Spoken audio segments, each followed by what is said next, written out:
Come to the circle, goddess of Mu. Come to the circle. I'm calling you. Salutations, madame, chère femme Cham, je suis Crillon du service magnétique.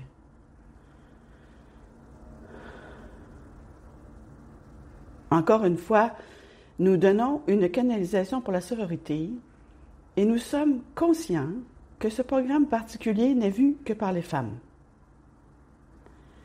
Et donc, le sujet porte sur les femmes, mais plus que cela, cela va être presque un appel à l'action, métaphoriquement parlant. Vous verrez ce que je veux dire dans un moment, alors que nous présentons une histoire. L'histoire concerne la naissance d'un enfant. Et il s'agit des enfants en général, mais plus que cela, il s'agit de ce que les femmes ressentent comme étant la raison de leur présence ici. Toutes les femmes qui nous écoutent n'ont pas forcément eu d'enfants dans cette vie. Mes chers, et nous en sommes très conscients. Mais cela vous concerne également, car une grande partie de ce que je parle est intuitif ou connu de vous, mais je veux adresser à la plupart d'entre vous qui ont eu des enfants ceci, et je veux vous ramener à l'expérience du premier enfant au tout début. Venez avec moi pour un voyage dans les souvenirs. J'étais là, mes chers, je sais qui vous êtes. Je représente l'énergie de l'autre côté du voile, qui vous aime au-delà de toute mesure, qui sait qui vous êtes, qui sait ce qui est dans votre cache. J'étais là. Oh, cette période d'attente, l'enfant était là, vous saviez qu'il était là. Il grandissait en vous, vous pouviez le sentir. Il y avait l'excitation et la joie.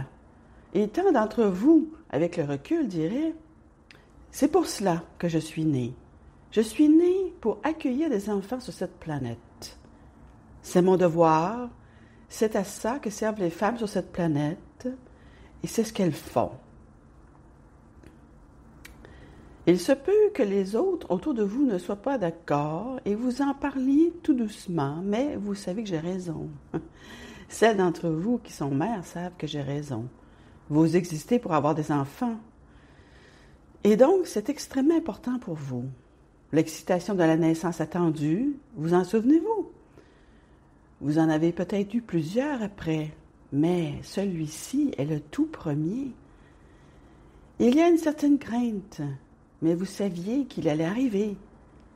Il n'y a absolument aucun doute que vous ne pouviez pas arrêter cela. Vous êtes né pour ça. Il est à venir, il est là, et puis il apparaît. Un moment de célébration, bien sûr, il y a la douleur. Tout ce que tant d'entre vous ne peuvent même pas se rappeler aujourd'hui, parce que finalement, la joie qui a suivi était tellement plus forte qu'un moment de douleur. Et puis quelque chose d'intéressant commence à se produire.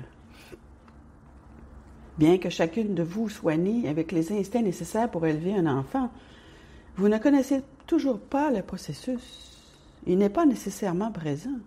Maintenant, vous pourriez argumenter en disant « Tout est là, hein? Les indigènes n'ont aucun problème pour élever leurs enfants ou autres. » Mais nous parlons d'une société moderne qui a tellement plus que ce que n'importe quel indigène avait prévu.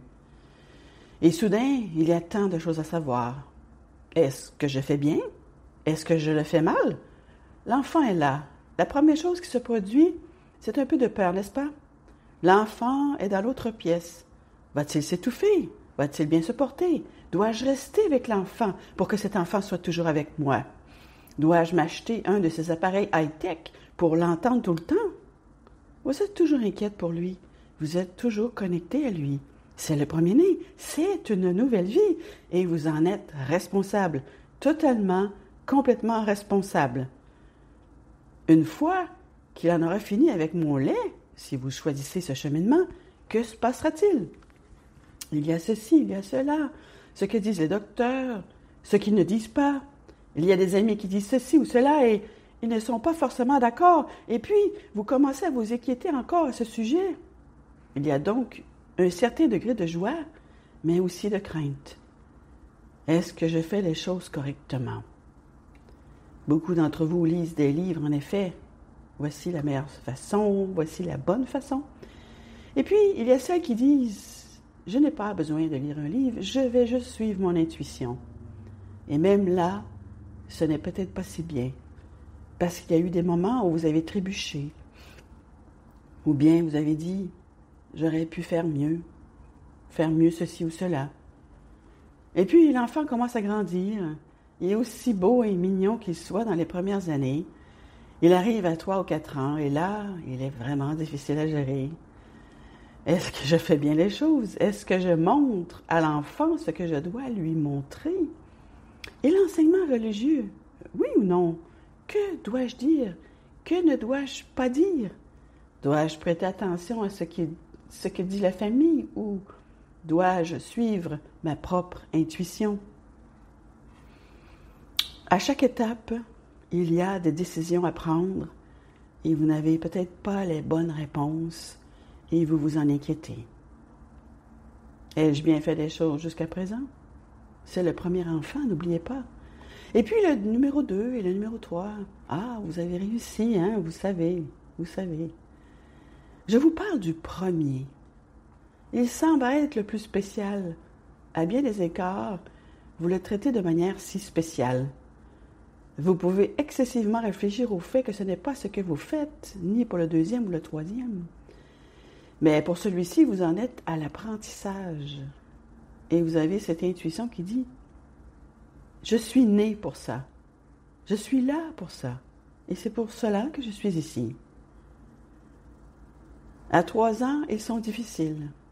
À 4 ans aussi. À 15 ans, c'est encore pire.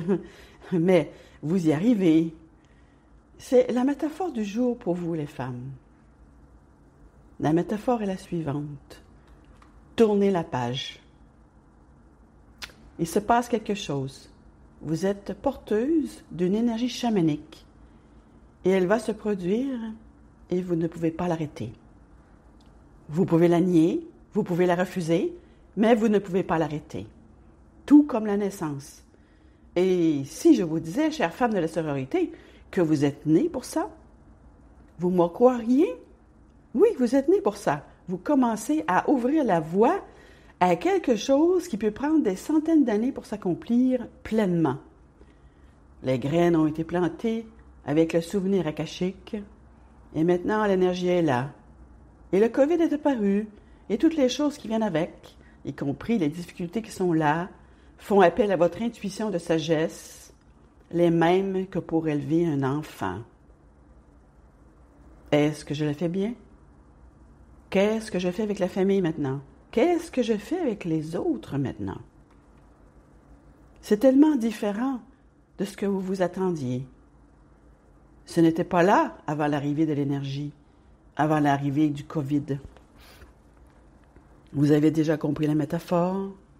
Est-ce que ça vous inquiète? Oui, vous assistez aux séances de formation, à celles qui arrivent, peut-être à celles qui sont là, aux cérémonies, en vous demandant toujours, mais étais-je une lémurienne? Bien sûr que oui!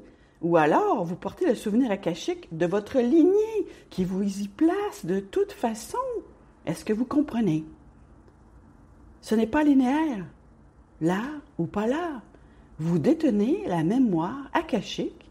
Sinon, vous ne seriez pas en train de regarder, d'entendre ou d'écouter ceci plus tard. C'est pour cela que vous écoutez. Et tout au long de cette période de croissance, vous vous demandez, quelle est la prochaine étape? Est-ce que je fais bien? Est-ce que je fais mal? Je pense que je vais lire quelques livres et vous le faites.